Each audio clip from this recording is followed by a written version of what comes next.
Российская Федерация является главным экономическим партнером Республики Абхазия. Сотрудничество между нашими странами развивается высокими темпами и носит особый стратегический характер. Подписанные договоры и соглашения между нашими странами позволяют эффективно реализовывать мероприятия, представляющие взаимный интерес.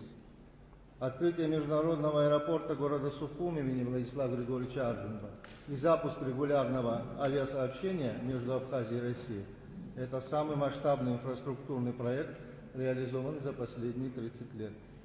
Прорабатывается возобновление морского пассажирского сообщения между портами Сухум и Сочи. Такие проекты являются хорошим примером для привлечения инвестиций в экономику страны.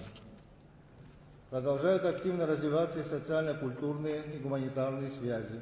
Расширены возможности для наших граждан доступности получения услуг в сфере образования, спорта, здравоохранения, молодежной политики, социальной защиты населения. Укрепляются межвузовское сотрудничество, что подтверждается развитием совместных образовательных программ и проведением культурных исследований. Проекты, международные фестивали, обменные программы и выставки расширяют горизонты и вносят вклад в развитие культурного наследия.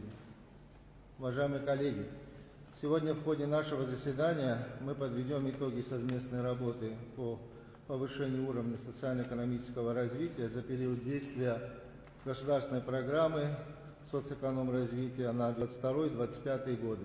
Определим первоочередные задачи на последующие годы и закрепим их в протоколе заседания комиссии.